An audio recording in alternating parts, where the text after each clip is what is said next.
नमस्कार दोस्तों, रॉयल सिक्खो यूट्यूब चैनल में आप सभी का स्वागत है।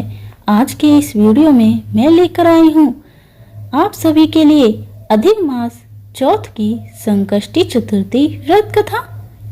प्राचीन काल में सतयुग में चंद्रसेन नाम के एक राजा थे। राजा चंद्रसेन धर्मपरायण और सदाचारी थे।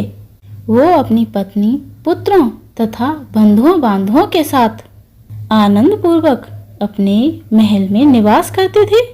सौभाग्य से उनकी रानी बहुत ही गुणवती तथा पतिव्रता स्त्री थी। उनका नाम रत्नावली था। एक दिन शत्रुओं ने उनके राज्य पर हमला कर दिया और उनके राज्यपाट और सेना पर आधिपत्य जमा लिया। राज्य छिन जाने के बाद राजा चंद्रसेन के भाई बंधुओं ने भी साथ छोड़ दिया। इसके बाद राजा अपनी पत्नी रत्नावली के साथ वन की ओर चले गए।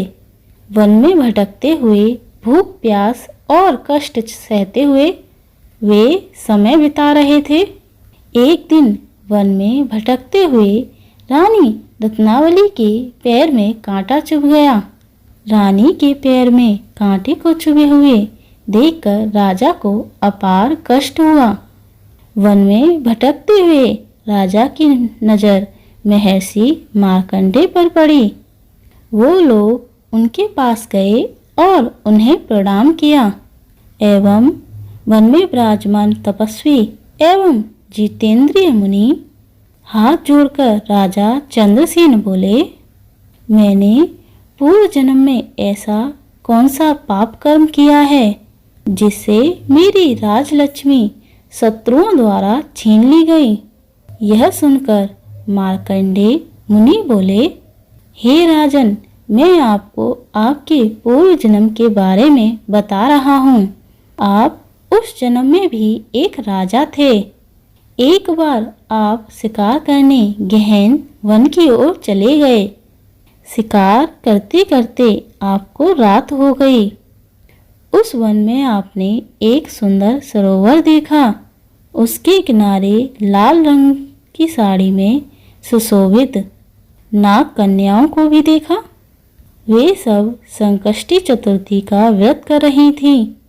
जब वह चंद्रमा को अर्घ्य देकर अपने घर जाने लगी, तब आप उनके सामने खड़े हो गए।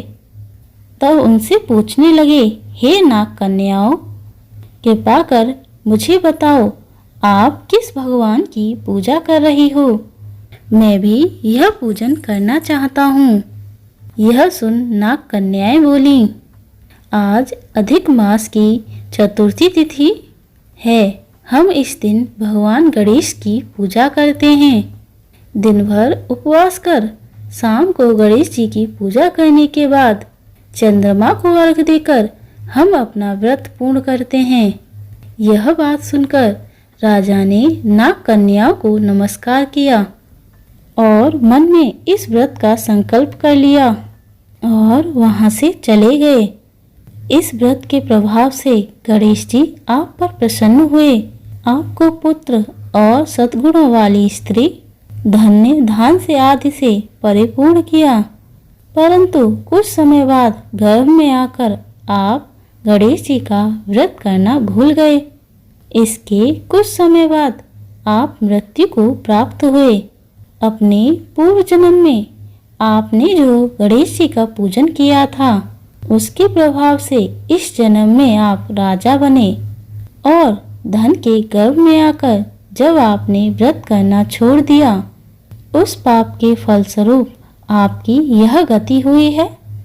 इस बात को सुनकर राजा बोले, हे मार्कंडेय ऋषि, अब मैं ऐसा क्या करूं जिससे मुझे इस संकट से मुक्ति मिले? यह सुन ऋषि मार्कंडेय बोले, महाराज, आप पूरी विधि विधान से गणेश जी की पूजा करें। संकट नाशक अधिक मास की गणेश चतुर्थी को व्रत कीजिए, जिससे गणेश जी प्रसन्न होंगे। आपको पुनः फिर से राज्य वैभव प्राप्त होगा। मार्कंडेय ऋषि की बात सुनकर राजा ने उन्हें प्रणाम किया और अपनी कुटिया में चले गए। इसके बाद राजा ने अपनी पत्नी के साथ भक्तिपूर्वक विधि पूर्वक संकष्टी चतुर्थी का व्रत किया। व्रत करने से उनके शत्रुओं का नाश हुआ और उन्होंने खोया हुआ राज्य पुनः प्राप्त कर लिया। हे गणेश जी महाराज, इस कथा को कहते, सुनते, हुंकार भरते सब पर अपनी कृपा बनाए रखना। ओम गणेशाय नमः। ओम गणेशाय नमः।